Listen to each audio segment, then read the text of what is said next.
Un Taurus et un Glock, 2 armes à feu, ainsi que de l'herbe de cannabis et de l'ecstasy. Voici ce que découvrent les policiers de la brigade spécialisée de terrain, la BST, lorsqu'aux environs d'1 h du matin, dans la nuit du samedi 26 au dimanche 27 juillet dernier, ils décident de contrôler un véhicule à l'intérieur duquel se trouvent 5 jeunes.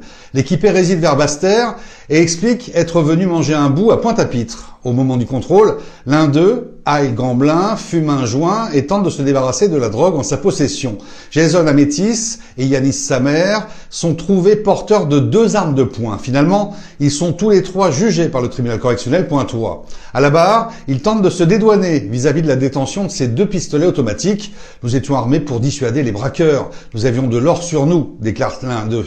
Un autre dit être armé car il a eu une altercation lors du carnaval. Et il explique avoir échangé un scooter contre cette arme et avoir récupéré 16 balles. Alors qu'initialement l'accusation les soupçonnait de préparer un braquage qui aurait été qualifié de crime en bande organisée, l'une de leurs avocates revient sur sa plaidoirie. Oui, tout à fait. Au départ, c'est ce qui a conduit à ce que ces 5 jeunes, ils étaient 5, dans ce véhicule, soient arrêtés et fassent l'objet d'une mesure de garde à vue de 96 heures, c'est-à-dire avec une suspicion d'un délit qui serait éventuellement commis en bande organisée ou voilà, en vue de commettre une infraction beaucoup plus grave que celle qui leur a finalement été reprochée.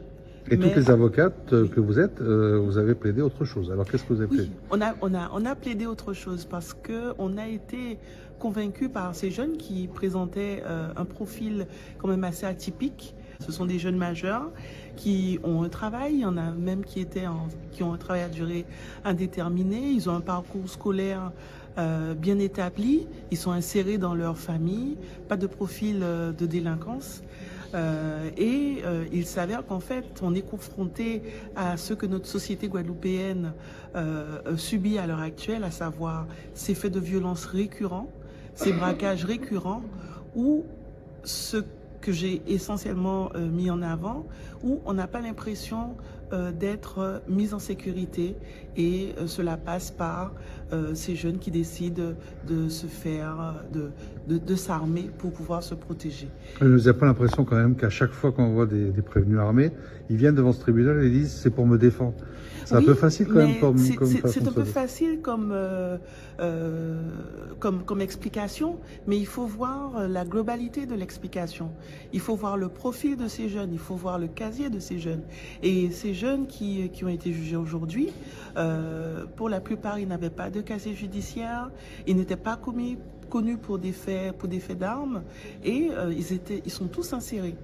Ils ont tous des profils professionnels différents avec une insertion future, voilà, un emploi pour d'autres, une perspective d'avenir pour un autre et un CDI pour un troisième. Donc c'est dans leur globalité qui nous font dire que ce ne sont pas ces jeunes qu'on pense et qu'on aimerait bien que la société finisse par attraper et mettre fin à toutes ces violences qui gangrènent notre territoire. Pour une autre de leurs avocates, la preuve de leur implication dans des faits plus graves que ceux visés de détention non autorisée d'armes pour l'un d'eux et d'acquisition, détention et de transport non autorisé de stupéfiants pour un autre, jamais n'a été rapportée par l'accusation. Alors, je me suis surtout attachée au dossier, puisqu'il ne faut pas oublier que le droit pénal français réside dans la démonstration des éléments de l'accusation. Or, à mon sens, le ministère public ne rapportait pas la preuve de ce qu'il avançait. En réalité, il s'agissait d'une bande de 5 jeunes. Certes, 3 sont poursuivis, sauf que les 3 sont poursuivis et en réalité, il y en a 2, c'était pour de la détention d'armes et le 3e, en l'occurrence mon client, c'était pour de la détention de produits stupéfiants. Donc cela ressort de leur déclaration, cela ressort des constatations qui ont été faites par les officiers de police judiciaire et on ne peut pas poursuivre quelqu'un sur de simples spéculations ou interprétations. Oui, mais les soupçons portaient sur le fait qu'ils habitent sur la Basse-Terre et qu'ils sont venus sur Pointe-à-Pitre en pleine nuit. Enfin, vous parlez de soupçons, pas sur des éléments de preuves concrètes du dossier. Tout à fait. Alors justement, comment on arrive et qu'est-ce qu'on plaide dans ces cas-là? On plaide le dossier, c'est-à-dire les éléments qui apparaissent au dossier, que ce soit à travers les auditions des différentes personnes mises en cause dans l'affaire, à travers les constatations, à travers les éléments concrets, les preuves matérielles qui figurent au dossier ou que les officiers de police relèvent sur place. Malheureusement, sans tenter de dire, quand on suit ces audiences-là, on a toujours le même discours de la part des prévenus qui sont porteurs d'armes, en disant on porte des armes pour se défendre. Est-ce que ça, c'est entendable? Alors, parce qu'on sait très bien que si on a une arme, on va s'en servir. Je ne peux pas dire que c'est entendable. Certes, mon rôle de défenseur, on va l'évoquer simplement. Nous savons tous que nous vivons dans une société où il est facile de sortir une arme, alors que la parole, les mots devraient remplacer les armes. Donc je ne peux pas dire que c'est entendable. Malheureusement, oui, on vit dans une société où peut-être qu'il y a quelque chose qui pêche au niveau de la sécurité. Et c'est pour cela que très souvent on se retrouve avec des jeunes qui préfèrent s'armer, se défendre eux-mêmes plutôt qu'attendre sur les forces de l'ordre.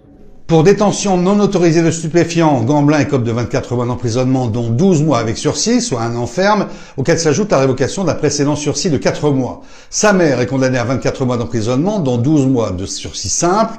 Enfin, un métis à 18 mois d'emprisonnement, dont 6 mois avec sursis, la partie ferme d'1 an étant aménagée en détention à domicile sous surveillance électronique.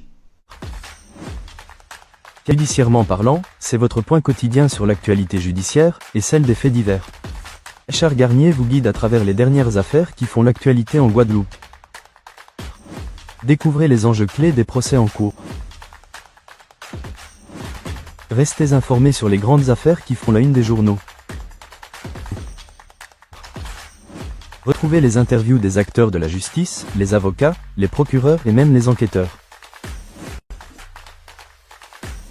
Rejoignez-nous chaque jour pour ne rien manquer de l'actualité judiciaire guadeloupéenne. Judiciairement parlant, c'est quotidiennement sur MyTV Caraïbes avec Richard Garnier.